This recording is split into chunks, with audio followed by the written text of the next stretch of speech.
स्वागत है आप सभी का उस कार्यक्रम में जिसमें आप मेरे साथ सिर्फ कहते ही नहीं है, बड़े दिल से चिल्लाते हैं वाह वाह क्या बात है। अब चिल्लाते इसलिए कि भाई जो खुशी होती है जब आदमी के हृदय में जब वो भरपूर होती है तो जुबान पे आती है, और जब जुबान पे आती है तो वो सारे जमाने को दिखाना भी चाहता है। और वाह वाह क्या बात है में इतनी खुशियां मिलती है आपके हृदय को कि आप सारे जमाने को कहते हैं वाह वाह क्या बात है। तो मैं आपका दोस्त शैलेश लोढ़ा और मेरी दोस्त नेहा के मेहता यानी अंजलि तारक मेहता, और हम दोनों मिलके हमारे इन तमाम दोस्तों का फिर से स्वागत करते हैं जो कल से हमारे साथ हैं। इस मकर संक्रांति के महा मेगा एपिसोड में पेच लड़ा रहे हैं कविताओं के और सुना रहे हैं कुछ ऐसा कि आपको भी आनंद आ रहा है। जितनी मिठास तिल और गुड़ के लड्डुओं में होती है उतनी ही मिठास यहाँ इन कविताओं में है, और जितने पेच आसमान में पतंगों के लड़ते हैं उतने ही यहाँ शेरो शायरी और कविता के जिस तरह से डोर कट जाती है यहाँ भी कुछ ऐसा ही हो रहा है। तो आइए एक बार स्वागत करें हमारे कवियों का और कहें वाह वाह क्या बात है। तो आइए परिचय करते हैं हमारे साथ कौन कौन है। हमारे साथ हैं शकील मालेगावी जो कल से उसी सूट में बैठे हुए हैं। उसमें क्या और सूट तो कर रहे हैं, जहाँ बैठे वहाँ सूट कर रहे हैं। वाह वाह भाई, इनके लिए जरा तालियां बजाइए। वाह वाह वाह क्या बात है भाई। मैं ये शब्द सुनने के लिए कई साल से बेताब था। तरस रहे थे। शूट कर रहे हैं, मुझे बड़ा अच्छा। हाय हाय हाय हाय हाय हाय। देखो आप कविताओं की पंक्तियों को इसी तरह अपने शब्दों से शूट करें और भगवान करें कि शकील मालेगावी जिंदगी भर आपको शूट करें। तो जब शूट कर रहे हैं यहाँ बैठे हुए तो भैया जच रहे हैं, डोंट यू वरी। भैया देखो किसी मासूम की खुशी एक सेकंड के लिए भी बर्दाश्त नहीं है, मतलब की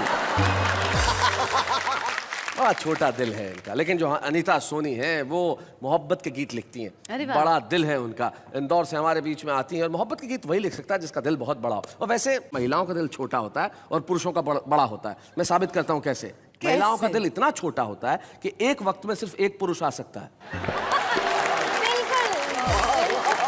और हम पुरुषों का दिल संभावनाएं अनंत है। ये दिल की बात है, और इससे मेरे ख्याल से आप भी इत्तेफाक रखेंगे पॉपुलर मेठी साहब, आपके दिल के टुकड़े तो खैर न जाने कहां कहां गिरे, लेकिन जहां भी गिरे कमाल किया, क्योंकि आपकी शेर व शायरी दुनिया में न जाने कितने मुल्कों में सुनी गई, और जहां जहां सुनी गई लोगों ने कहा वाह वाह क्या बात है। स्वागत है आप। हमारे साथ इधर दिल्ली से आए राकेश सोनी हैं जो अपने खास अंदाज में कविताएं करते हैं। अकोला महाराष्ट्र के घनश्याम अग्रवाल है जो अपनी कविताओं से और अपनी लघु कथाओं की वजह से बेहद मशहूर है। वेणुगोपाल भट्टड़ है जो अपनी क्षणिकाओं से लोगों के चेहरों पे मुस्कुराहट भरने का काम करते हैं। तो ये तबस्सुम के तमाम जो वाहक यहाँ बैठे हैं ये ठहाकों के जो सौदागर हैं और हिंदी और उर्दू कविता और शायरी के ये जो खवैया हैं, इन सब के लिए एक बार हम कहते हैं वाह वाह क्या बात है। तो क्या बोलते हो शकील भैया, मतलब कि महफिल को शुरू करें अब? जी जी इजाजत है। तो क्या बोलती हूँ, सबसे पहले किसको बुलावे? नेहा जी को नहीं, मतलब यार तुम्हारा कैरेक्टर तो यहीं आके ऐसा अटका है भैया। नहीं सर, मैं वो नहीं कर रहा हूँ, मैं आपकी मुसीबत दूर कर रहा हूँ। शकील भाई ये गलत बात है। क्या मतलब गलत बात क्या है? मुसीबत दूर करना? हाँ तो नहीं तो ऐसा बोलना, ऐसा बोलना कि यहाँ से हट जाएं? नहीं तो क्या हम बोलना? आपकी मुसीबत है। हाय हाय हाय, खैर छोड़िए, हम ये मसला यही छोड़ते हैं और आइए बुलाते हैं उन्हें जो सचमुच बड़े ही पॉपुलर हैं। पॉपुलर मेठी साहब।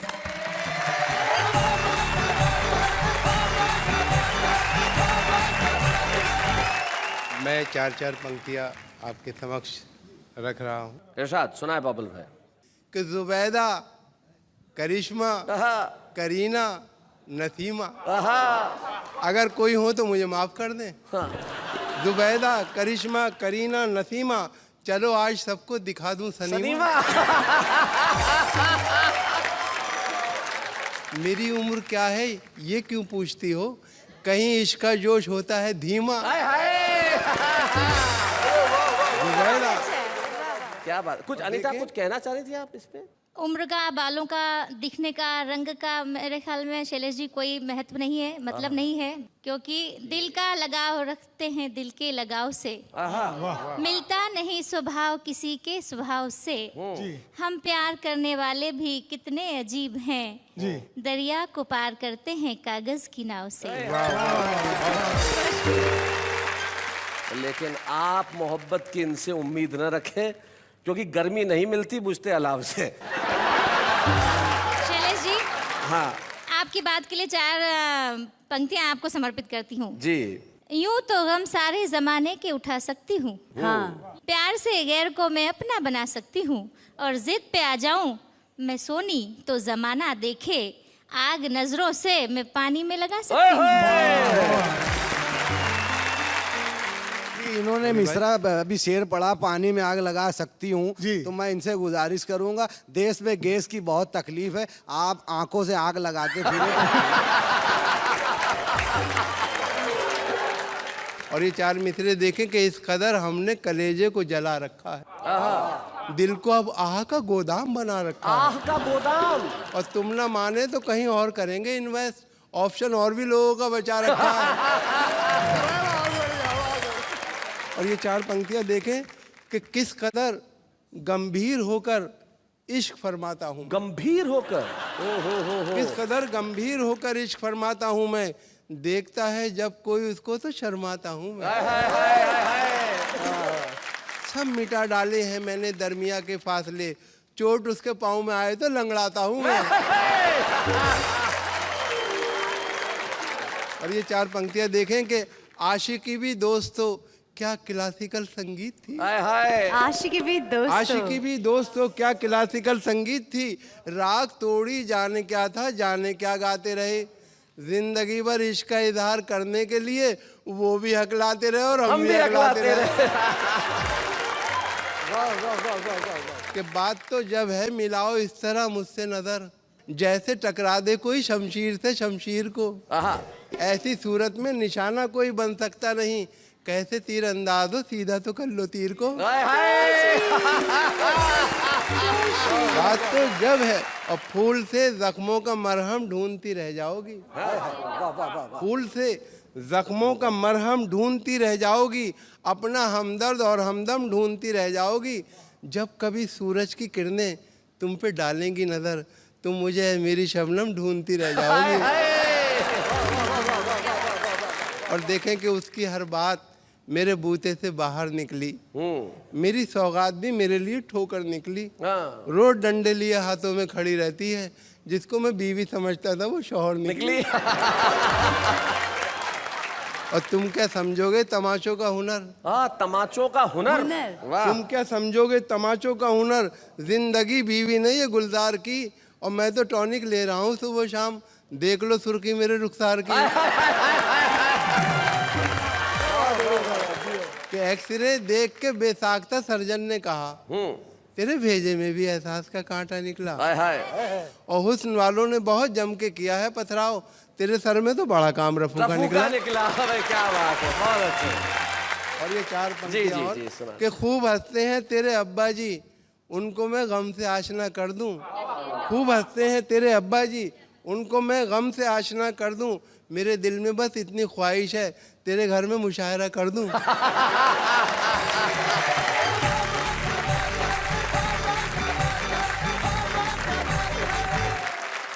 भाई मेरे दिल में इतनी सी ख्वाहिश है कि तेरे घर में मुशायरा कर दूं, लेकिन आपने तो घर घर में ऐसा आज अपने शेरों को पहुंचा दिया, अपने कतात को पहुंचा दिया है कि हर घर इस वक्त आप ही का मुशायरा चल रहा है। इस वक्त तो इनकी इस खूबसूरत अदायगी के लिए यही कहेंगे वाह वाह क्या बात है। और अब बुलाते हैं उन्हें जो इंदौर से हमारे बीच में आई है, जो बहुत बढ़िया गजल कहती हैं और उन्होंने शायद पीएचडी भी गजलों पे ही की है। हिंदी कवि सम्मेलनों में लोकप्रिय कवित्री हैं और नाम है उनका डॉक्टर अनीता सोनी।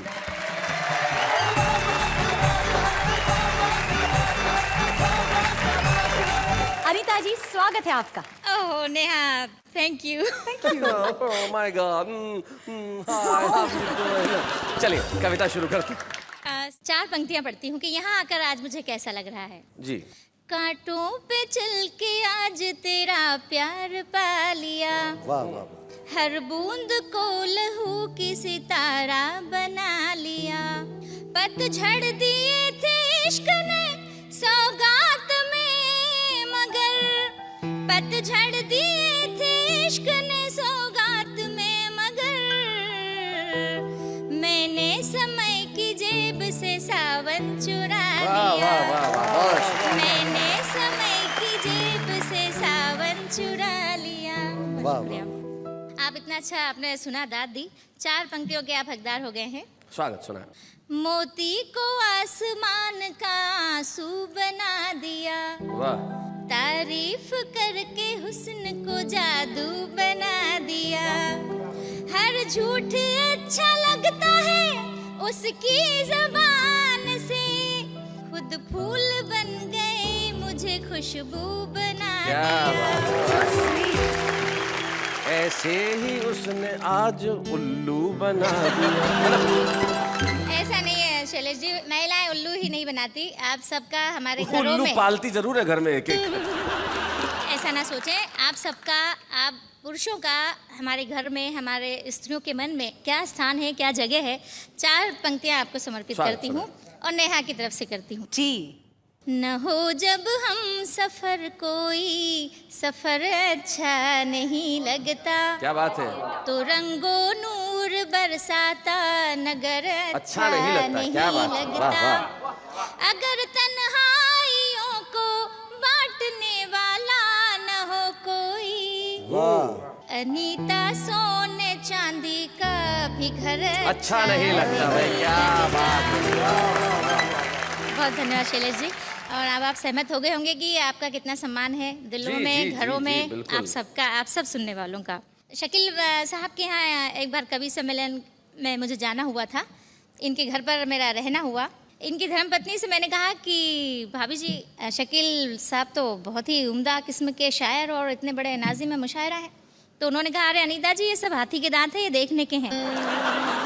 तो उन्होंने जो कुछ कहा वो मैंने इस गीत में लिखा। जी। वाणी मेरी और बाकी सारा जो इस गीत का मसाला है वो यहाँ से निकला है। यहाँ से। रे फूट गई तकदीर मारो साजन खेले सट्टो। रे फूट गई तकदीर मारो साजन खेले सट्टो। सारी रात वो बोतल खींचे, सारी रात वो बोतल खींचे, सारी रात वो बोतल खींचे, दिन में पीवे मट्ठो। रे फूट गई तकदीर मारो साजन खेले सट्टो। काली पीली दाल बनाई और ज्वार की बाटी। रे काली पीली दाल बनाई और ज्वार की बाटी। रे हरा चना को साग बनायो, कढ़ी करी रे खाटी। अरे दोनों ही हाथ से लाडू खावे, दोनों हाथ से, दोनों ही हाथ से लाडू खावे, उंगलियां चाटे चट्टो। चट्टो। फूट गई तकदीर मारो साजन खेले सट्टो। मैं खेता खेता काम करूं, वो घर में बैठो रे वे। अरे छोरा छोरी शोर मचावे, फिर भी लेट्यो रे वे। अरे 1.5 साल में 2 बच्चा, 1.5 साल में 2 बच्चा, खानदान पे बट्टो। रे फूट गई तकदीर मारो साजन खेले सट्टो। और साहब, रे चढ़ तो जो बन देख मुछल्ला अखियां हैं जब गावे। अरे यो कायर भरतार पलंग का नीचे ही छुप जावे। अरे मैं समझी बंदूक थी पर यो निकलियो देसी कट्टो। रे फूट गई तकदीर मारो साजन खेले सट्टो। और आखिरी बंद पढ़ती हूँ। सुबह अपनी पत्नी से बिछड़ते हैं तो सारा दिन उसे पहचानते ही नहीं है कि ये अपनी वही वाली है। तो उसके अंदर की पीड़ा का बंद देखिए कि वो क्या कहना चाहती है। रे सास ननंद से छुप के दिन में मारे पास न आवे। रे सो थकी मांदी जब रात में जौन यो मारी खावे। जब मैं आंख दिखाऊं तो फिर पाँव दबावे पट्ठो। रे फूट गई तकदीर मारो साजन खेले सट्टो। सारी रात वो बोतल खींचे, दिन में पीवे मट्ठो। भाई अनीता जी, आपने बगैर कुछ कहे शकील साहब को बहुत कुछ कह दिया। तब मुझे एक शायर के 2 शेर याद आते हैं कि गुबार दिल से पुराना नहीं निकलता है, कोई भी सुलह का रास्ता नहीं निकलता है, लड़ाई कीजिए मगर सलीके से, शरीफ लोगों में जूता नहीं निकलता है। तो आपने ये जो बगैर कुछ कहे बहुत कुछ कह दिया, लेकिन कह दिया तो कह दिया। अब ये तो बड़ी पतंग मिठास के साथ जी जी, ये तो पतंगे हैं, यहाँ तो पेच लड़ते रहेंगे और हम आनंद उठा रहे हैं, हंस रहे हैं, खुश हो रहे हैं। आइए इस हंसी और खुशी को और आगे बढ़ाते हैं, द्विगुणित त्रिगुणित और बहुगुणित करते हैं उस कवि के रूप में जो अपने खास अंदाज में कविताएं पढ़ते हैं। नाम है उनका घनश्याम अग्रवाल। जोरदार तालियों से हम स्वागत करते हैं।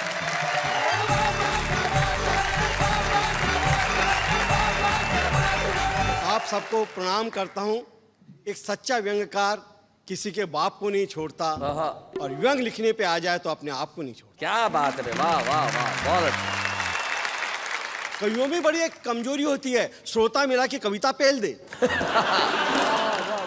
ढूंढते रहते हैं हम श्रोता, जहां मिले कविता सुना दे। और उसके लिए हम कई उपाय काम में लाते हैं। एक कवि ने तो एक बच्चा चुराया, अच्छा, और फिर पत्र भिजवाया, आपका बच्चा हमारे पास सकुशल कैद है।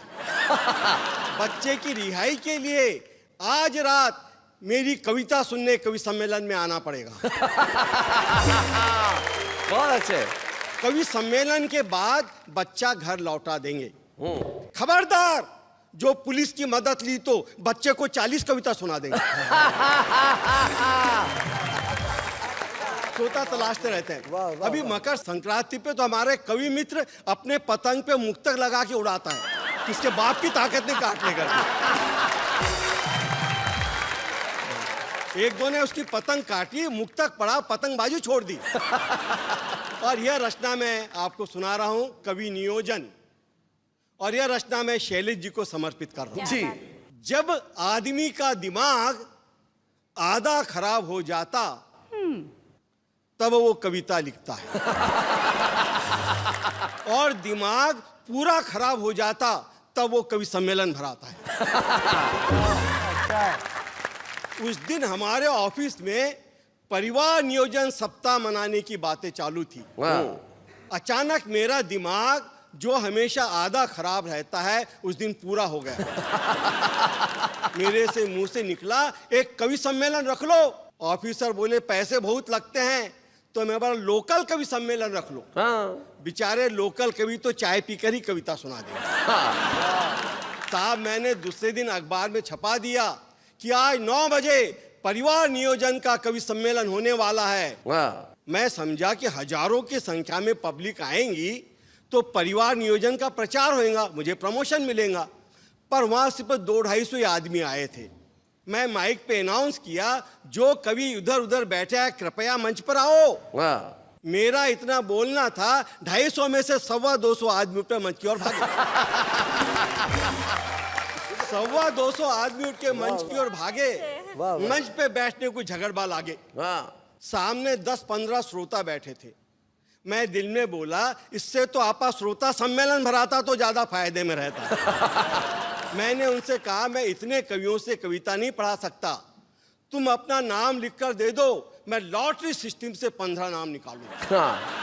कवियों की पर्चियां आ गई, मैं उसको गिना तो 1325 भरी। मैं बोला परिवार नियोजन का कवि सम्मेलन और नए कवि पैदा हो रहे हैं। तब मेरे मित्र ने बोला ऐसी बात नहीं है, एक एक कवि ने अलग अलग नाम से 10-10 चिट्ठी डाली है कि कहीं ना कहीं नंबर लगेगा। बहुत अच्छे। जब मैंने 15 नाम निकाले तो वो कवि तो खुश होके भांगड़ा डांस करने लगे। बाकी का कवि मेरा गला पकड़ लिया, बोले तुमने बुलाया है तो कम से कम तुमको तो सुनना ही पड़ेगा। बोला ठीक है भैया सुनाओ, पर तुम मंच पे नहीं माओगे, नीचे लाइन लगाओ। देखते देखते कवियों की लाइन लग गई। मैंने उनको डायरेक्ट बोला, कोई भी कवि 1 मिनट के ऊपर कविता नहीं कहेगा। और उनको कहा भाई साहब, मैंने 15-20 चाय पान के पैसे सैंक्शन करवाए हैं, तो तुम चाहो तो एक एक घूंट चाय की पी लो। नहीं तो तुम तुम्हारे हिसाब से 80-80 पैसे नकदी ले लो। 80-80 पैसे? कवि बोले कुछ नहीं चाहिए, पर तुमने टाइम 1 मिनट रखा है, उसको बढ़ा दो। मैं बोला टाइम बढ़ाऊंगा तो ये कवि सम्मेलन 15 दिन तक चलेगा। मैंने स्ट्रिक्ट वार्निंग दी कि 1 मिनट के ऊपर कविता नहीं होगी। तो मैंने अध्यक्ष के पास एक घंटी बुलाकर रखी और कहा 1 मिनट हो जाए तो घंटी बजा देना, और कवियों से कहा घंटी बजते बराबर माइक छोड़ देना। उतने में एक कवि आया, सबके पहले तो घंटी उठा के जेब में रखा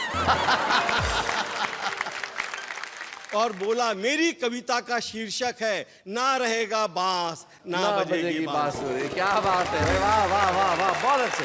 तब मैंने चपरासी को कहा, देख अब कवि सम्मेलन पूरा फार्म पे आ गया, अब घंटी से काम नहीं चलेगा, तू दूर खड़े होकर घंटों बजाया कर। वो बेचारा इतना घंटा बजाया कि फायर ब्रिगेड की मोटर आ गई, पर कभी माइक नहीं छोड़ा। तब मजबूरी में मैंने 2 पहलवान को बुलाया। बोला, पहलवान जी घंटा बजने के बाद कभी माइक छोड़ देवे तो ठीक, वरना उनको उठा के मंच के बाहर फेंक देना। हाँ। मैं तुमको फी कभी 5 रुपया दूंगा। तो एक कवि पहलवान को बोला, पहलवान मेरे को मत फेंकना, मैं 50 रुपया दूंगा। बहुत अच्छे। पर पहलवान मेरी बात माने। उसके 2 कारण थे। एक तो मेरा सौदा थोक का था, दूसरे पहलवान को भरोसा नहीं आ रहा था कि कवि और 50 रुपये। क्या बात है भाई, बहुत अच्छे।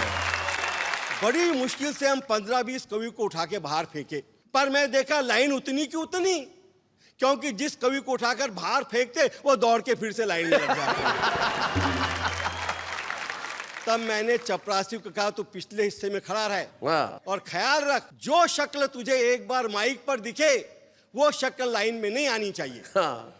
मेरा इतना कहना था कि एक दाढ़ी वाला कवि आया, कविता बोली, मंच के नीचे जाकर अपनी दाढ़ी ने काट के फेंक दी और लाइन में लग गया। क्या बात है। दूसरा कवि आया, कविता बोली, उस कतरेवी दाढ़ी को चिपकाया और लाइन में लग गया। क्या बात है।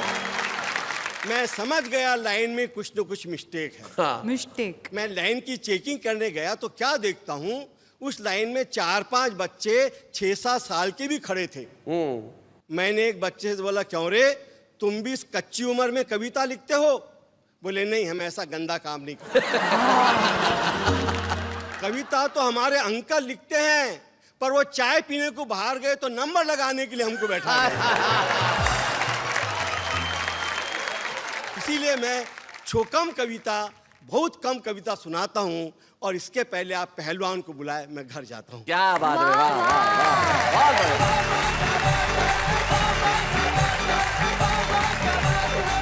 भाई बिल्कुल सही कहा आपने घनश्याम जी के, स्वयं पे व्यंग करना बेहद कठिन काम होता है, लेकिन आपने स्वयं पे व्यंग किया, ये बहुत बड़ी बात है। बहुत बहुत शुक्रिया, वाह वाह, क्या बात है आपके इस अंदाज के लिए, बहुत ब्यूटीफुल दैट वाज।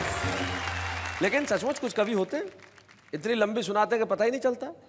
एक कवि सम्मेलन में मुख्य अतिथि कोई 85 साल के थे, कवि ने इतनी लंबी सुनाई कि फिर वो थे। कवि को गिरफ्तार किया गया। जज ने पूछा, भाई क्या किया इस कवि ने? बोले, साहब मुख्य अतिथि शहीद कर दिए। तो बोले, इसको फांसी पे चढ़ा दो। कवि, अपनी अंतिम इच्छा बताओ। बोले, जज साहब वही कविता आपको सुनाना चाहता हूँ। तो जब ऐसी स्थिति होती है तब एक शायर के 2 शेर मुझे याद आते हैं कि ये तो शायर का अंधेर, एक गजल में 17 शेर। ये तो शायर का अंधेर, एक गजल में 17 शेर, और मेरा नंबर आने तक सुनने वाले सारे ढेर। तो सुनने वाले सारे ढेर कर देते, लेकिन हमारे यहाँ तो वो कवि आते हैं जिनके लिए लोग 1 रात 2 रात नहीं, कई रातें बैठ के इंतजार कर सकते हैं। और मैं जानता हूँ अभी आप इंतजार कर रहे हैं कि अभी क्या क्या होने वाला है। बताता हूँ कौन है, कौन आएगा जो आज छुपा रुस्तम में होगा। अभी नहीं बताऊंगा उसका नाम, लेकिन इस वक्त एक अल्पविराम।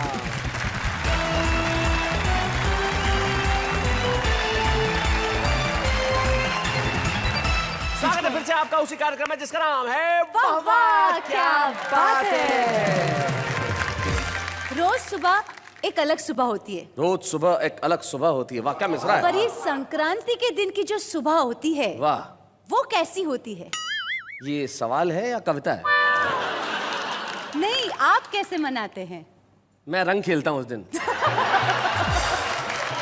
जमीन चक्कर छोड़ता हूँ, राखी बनवाता हूँ जाके। आप कैसे मनाते हैं? ऐसे नहीं मनाते संक्रांति की सुबह, पतंग जगा के मनाते हैं। तो जब एक सेकेंड, ये क्या चाहिए? नहीं, ये पतंग पतंग।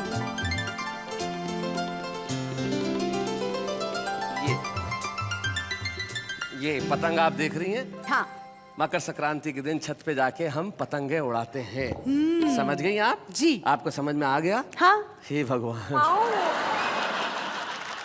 आ गया समझ आ बिल्कुल गया। बिल्कुल, मतलब इनको समझ में आ गया, मतलब ये कि पड़ोसी देश सुधर गया है। इतनी आसान काम बड़ा मुश्किल काम है। हाँ, बस ऐसे ही पतंगे उड़ाई जाती है, ठीक है ना? क्या बात है। चलिए, तो अभी हम हमारे छुपे रुस्तम को बुलाया, उसके पहले पतंगों का एक आध पेच लड़ना चाहिए। राकेश, तुम कुछ कहना चाह रहे थे। अनीता जी, बहुत अच्छा काव्य पाठ आपने किया कि तुझको अल्लाह ने फुर्सत में बनाया होगा। तुझको अल्लाह ने फुर्सत में बनाया होगा, तूने तब जाके कहीं हुस्न ये पाया होगा, और तुझको भेजे वो जमी पे कि वहीं पे रख ले, हो ना हो ऐसा ख्याल उसको भी आया होगा। तू भी सोनी मैं भी सोनी, तू भी सोनी मैं भी सोनी, चल कर दें दोनों अनहोनी। ओहो।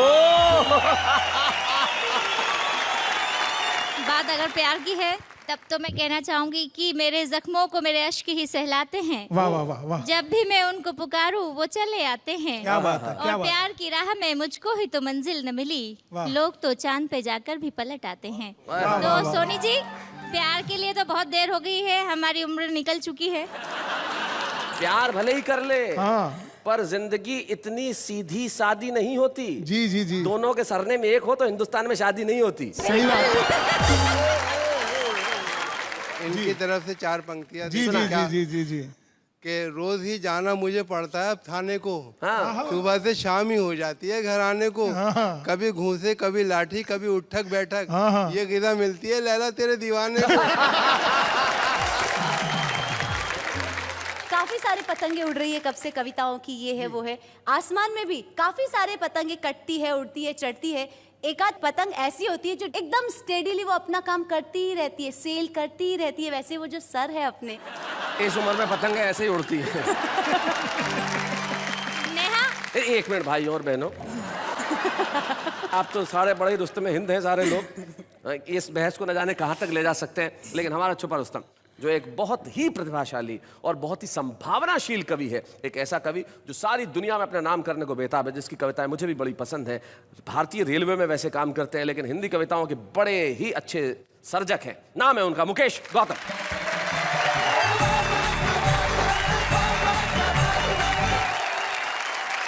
बड़ी देर से प्यार मोहब्बत की बातें चल रही थी, नोक झोंक भी चल रही थी। पॉपुलर जी बहुत बढ़िया बात कर रहे थे, बता रहे थे कि घर में मुशायरा हो। लेकिन सर, मैं एक बड़े ज्ञान की बात बताता हूँ, आप बहुत बड़े हैं।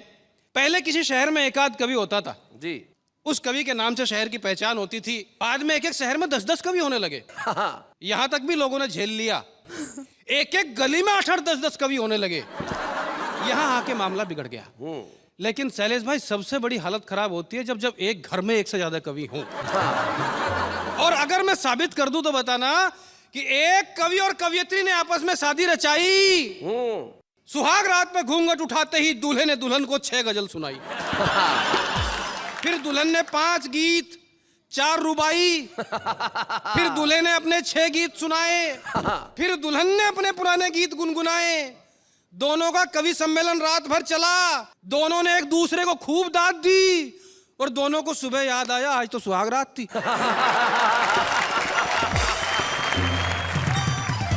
कोई बड़ा छोटा नहीं होता, किसी भी आदमी का काम उसको बड़ा छोटा कर देता है। एक छोटी सी कविता आपके बीच पढ़ रहा हूं, नदी और सागर। हाँ। बस बात यह है कि जब कोई आपकी प्रशंसा करे तो आपको फूलना नहीं है, और जब कोई आपकी आलोचना करे तो आलोचना को पीना सीखिए। क्या बात मेरा है? दावा है वाह, कि वाह। जिस दिन आप अपनी आलोचना को पीना सीख जाएंगे उस दिन आप सचमुच जीना सीख वाह जाएंगे। वाह वाह वाह, बहुत बढ़िया। मैंने कल कल कर बहती हुई एक नदी से कहा, बहुत सुंदर हो तुम। नदी किनारों से जोर से टकराई। मैंने प्रशंसा की नदी के निर्मल जल की, और तेजी से बहने लगी नदी। मैंने प्रशंसा की नदी के विस्तार और गहराई की। नदी ने अपनी धारा को और तेज कर दिया। फिर मैंने नदी से समुद्र की चर्चा की। चर्चा की समुद्र के अथाह विस्तार और गहराई की, तो नदी नाराज हो गई। भला कोई मुझसे अधिक विस्तारित, मुझसे अधिक गहरा कैसे हो सकता है? नाराज होकर बहने लगी थी नदी। मैं सागर के पास गया। मैंने सागर से उस नदी की चर्चा की। सागर खुश हुए, बोले जब वापस जाओ तो उस नदी को मेरा प्रणाम कहना, क्योंकि वो नदियां हैं इसलिए मैं हूं। क्या बात है, बहुत बढ़िया मुकेश। वाह वाह वाह। वो नदियां हैं इसलिए मैं हूं, वो छोटी है पर मीठी है। वाह। मैं विशाल गहरा हूं, खारा हूं, ठहरा हूं। कहने को ये एक कविता है, एक लघु कथा है, लेकिन मुझे लगता है कि ये जीवन का सच्चा पता है। हाँ। बड़ा वो नहीं जो बड़ा होने का अभिमान करे, बल्कि बड़ा वो है जो सबको साथ लेकर चले और सबका सम्मान करे। क्या बात है भाई, वाह वाह वाह। Very nice. बिल्कुल सही कहा मुकेश तुमने। बड़ा वो है जो सबको साथ लेके चले और सबका सम्मान करे। और आदमी जब बहुत बड़ा हो जाता है तो आपको क्या लगता है कि वो भीतर से उतना ही मजबूत होता है? ऐसा नहीं होता। तब मुनव्वर राणा का एक शेर मुझे याद आता है जो वो कहते हैं कि बुलंदी देर तक किस शख्स के हिस्से में रहती है, बुलंदी देर तक किस शख्स के हिस्से में रहती है, बहुत ऊंची इमारत हर घड़ी खतरे में रहती है। इसलिए बड़ा होना शायद आसान हो, लेकिन बड़ा बना रहना बड़ा मुश्किल काम है। लेकिन निश्चित तौर पे आज मुझे मालूम है मुकेश गौतम, आज आपने यहाँ छुपे रुस्तम के रूप में कविता पढ़ी। ये बड़े होने की सीढ़ी पे एक बड़ा विशाल कदम है जो आप लेने जा रहे हैं। कल को आप एक देश के बहुत बड़े कवि होंगे और हम आपके लिए तालियां बजाएंगे। और हम आज इस मंच पे आपको एक स्मृति चिन्ह प्रदान करना चाहते हैं।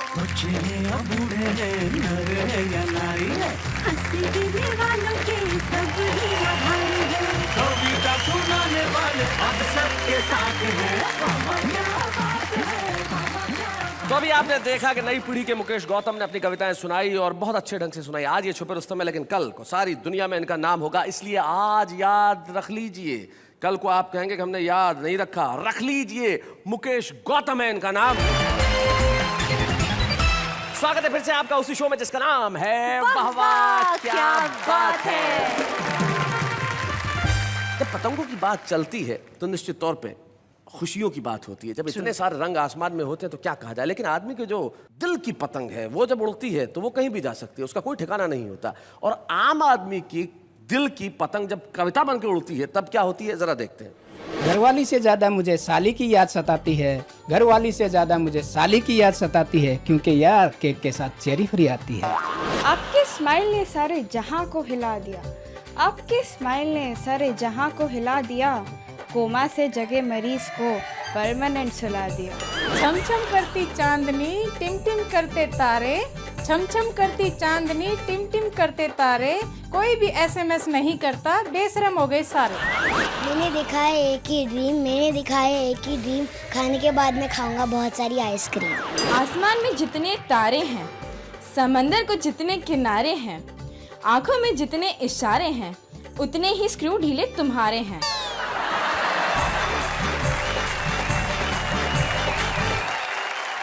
तो भाई ये तो आम आदमी है जिन्होंने अपनी पतंगें उड़ाई कविता की। लेकिन कुछ लोग होते हैं जिनकी कविता की पतंग जब उड़ती है तो सिर्फ अपने ही देश में नहीं सारी दुनिया में छा जाती है। उनमें से एक नाम होता है पॉपुलर मेरिटी, एक ऐसे शायर जो जितने अच्छे शायर हैं उतने अच्छे इंसान। जब वो कविताओं पे बात करते हैं, हास्य पे बात करते हैं, व्यंग पे बात करते हैं, उनका जो खास अंदाज है निश्चित तौर पे पॉपुलर मेरिटी हमारे हिंदी कवि सम्मेलन और उर्दू मुशायरों के मंचों की एक खाती है। और बेहद खुलूस के साथ, बेहद प्यार के साथ, बेहद सम्मान के साथ वाह वाह क्या बात है कि इस मंच पे आज हम पॉपुलर मेरिटी को सम्मानित करना चाहते